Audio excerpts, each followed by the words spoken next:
नमस्कार दोस्तों। आज हम देखेंगे कि कोई प्रकृति में कोई भी जीव अगर जीवित रहता है तो उसके अंदर या बाहर ऐसी कौन कौन सी क्रियाएं होती है जिनके कारण जो इस वातावरण में सरवाइव कर पाता है, अर्थात जिंदा रह पाता है। जो होते कितने प्रकार के हैं होंगे या बहुकोशिकीय, एक कोशिकीय होते हैं या क्या होंगे आपके बहुकोशिकीय। एक कोशिकीय मतलब क्या, ऐसे जीव जो सिर्फ एक कोशिकाओं के बने होते हैं उन्हें क्या कहेंगे हम, एक कोशिकीय जीव। और ऐसे जीव जो बहुत सारी कोशिकाओं से मिलकर बने होते हैं उनको बहुकोशिकीय कहते हैं। या हम कह सकते हैं कि जो ये जीव होते हैं वो कोशिका स्तर के होते हैं। क्या होते हैं? कोशिका स्तर के, अर्थात सिर्फ कोशिकाओं से ही मिलकर बने होते हैं। या कुछ जीव हमारे कैसे होते हैं, आपका ऊतक स्तर के होते हैं। ऊतक स्तर के, किसके? ऊतक स्तर के, अर्थात ऊतकों के बने होते हैं। या कुछ जीव जो होते हैं हमारे अंग तंत्र स्तर के होते हैं, अंग तंत्र स्तर के। ठीक है। तो अगर कोई भी जीव चाहे हमारा एक कोशिकीय हो या एक कोशिकीय हो या बहुकोशिकीय हो, कोशिका स्तर का हो, ऊतक स्तर का हो या अंग तंत्र स्तर का हो, अगर उसको इस वातावरण में जीवित रहना है तो आवश्यक होता है कि जो उनका शरीर है वो संगठित और सुव्यवस्थित रहे। कैसा रहे? आपका संगठित और सुव्यवस्थित। जब उसका शरीर संगठित और सुव्यवस्थित होगा तभी क्या होगा, वो जिंदा रह पाएगा। लेकिन दिक्कत क्या आती है कि जो हमारा आसपास का वातावरण है, जो पर्यावरण है, पर्यावरण में समय के साथ साथ क्या होता है, समय के साथ साथ जीव का जो शरीर संगठित और सुव्यवस्थित नहीं रह पाता। क्यों? क्योंकि यानी कि पर्यावरण में समय के साथ साथ जैसे समय बीतता है तो जीव का जो शरीर होता है वो संगठित और सुव्यवस्थित नहीं रह पाता है। क्योंकि इनके प्रभाव के कारण, पर्यावरण के प्रभाव के कारण क्या होता है, इसमें इनके शरीर में विघटन प्रारंभ हो जाता है। इनके क्या होता है, शरीर में विघटन प्रारंभ होता है। जब विघटन प्रारंभ हो जाता है तो इसको शरीर का संगठित सुव्यवस्थित बना रहे तो क्या करेंगे, जीव जो होता है अब वो पर्यावरण से या कह सकते हैं बाह्य तरीके से ऊर्जा और पदार्थों को अगर ग्रहण करता है तो उसका उसका शरीर संगठित और सुव्यवस्थित बना रहता है। अगर ये व्यवस्था टूटती है, यानी कि अगर पर्यावरण के प्रभाव के कारण जीव इन ऊर्जा और पदार्थों को अगर ग्रहण नहीं कर पाता किसी भी कारण से, तो क्या हो जाएगा, उसका शरीर में विघटन प्रारंभ हो जाएगा। और अगर इसका संगठन और सुव्यवस्था की, अगर इसका संगठन विघटित हुआ जीव का, तो फिर जीव ज्यादा लंबे समय तक जीवित नहीं रह पाएगा, यानी कि अपने आप को पर्यावरण में सरवाइव नहीं कर पाएगा। तो इसका अगर जीव को जिंदा रहना है, यानी पर्यावरण में अपने आप को सरवाइव करना है, तो उसके लिए आवश्यक है कि इनका शरीर संगठित और सुव्यवस्थित बना रहे। शरीर में इसकी मरम्मत यानी जिसको हम बोलते हैं रिपेयर कह सकते हैं, रिपेयर और अनुरक्षण आवश्यक होता है। अनुरक्षण मतलब मेंटेनेंस आवश्यक होता है। क्या होता है ये? मरम्मत और अनुरक्षण यानी कि मेंटेनेंस क्या होता है, आवश्यक हो, यानी अनुरक्षण और रिपेयर अगर उसमें होता है तो जीव हमारा क्या होता है, वो जिंदा रह पाएगा।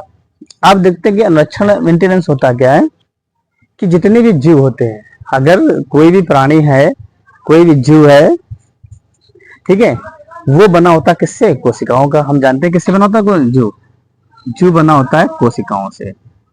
क्यों बना होता है? क्योंकि कोशिकाओं को क्या कहते हैं, जीवों की संरचनात्मक एवं क्रियात्मक इकाई कहते हैं। क्रियात्मक इकाई कहते हैं किसको? कोशिका को। कोशिका क्या कहते हैं? सभी जीवों की संरचनात्मक एवं क्रियात्मक इकाई होती है, कह सकते हैं। यानी कि इनकी जो संरचना होती है, सभी जीव किससे बने होते हैं? कोशिकाओं से बने होते हैं। और जो कोशिका होती हैं, ठीक है, उनके सभी अंग, कोशिकाओं के क्या है, सभी अंग, अंग कह सकते हैं या कह सकते हैं अंगक, जितने भी अंगक हैं वो बने होते हैं किससे, अणुओं से। तो हमने क्या देखा कि सभी जो जितने भी जीव है किससे बने, कोशिकाओं से बने हैं, ठीक है। और कोशिका के जो जो सभी अंग हैं वो किससे बने, उनका निर्माण हुआ है अणुओं से। किससे हुआ है, अणुओं से। तो अगर कोशिका को जीवित रखना है, कोशिका को अगर जीवित रखना है तो अणुओं में गतिशीलता को बनाए रखना आवश्यक होता है। यानी कि इनके अणु अगर गतिशील बने रहेंगे तभी क्या है, हमारी कोशिका जीवित रह पाएगी। तो अगर कोशिका को जीवित रखना है तो क्या करना पड़ेगा, हमें अणुओं को गतिशील बनाए रखना होगा।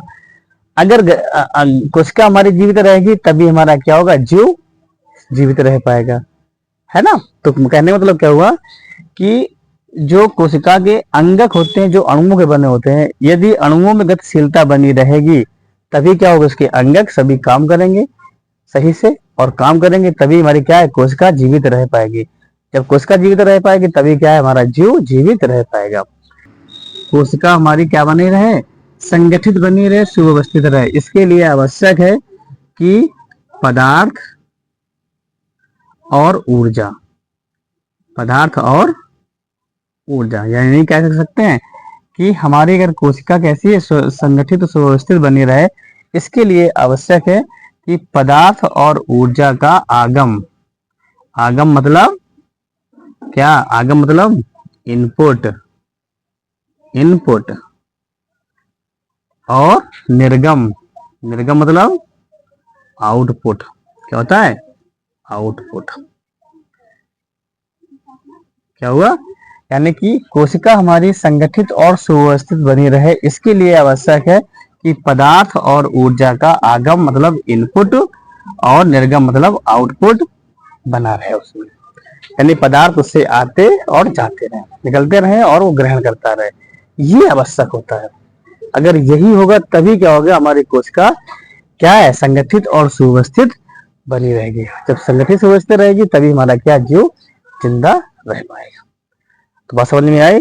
यानी कि पदार्थों का, कोशिका के अंदर पदार्थों का आगम और निर्गम ये सुनिश्चित करता है कि अगर ये क्रिया हमारी सही से होती रहेगी तभी हमारी कोशिका कैसी है, संगठित और सुव्यवस्थित रहेगी। और जब संगठित सुव्यवस्थित रहेगी तभी क्या है, हमारा जीव जीवित रह पाएगा। तो हमने क्या देखा कि कोशिका के अंदर पदार्थों का आगम और इनपुट, आगम और निर्गम सही तरीके से अगर होता है तभी जीव हमारा सही जीवित रह पाएगा।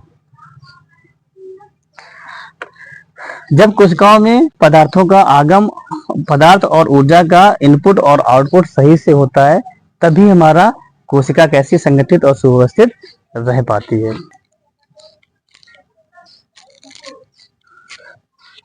कोशिका अर्थात अणुओं में होने वाली यही आंतरिक अदृश्य जो गतियां होती हैं, जो इनपुट और आउटपुट में होती हैं, यही क्या होती हैं,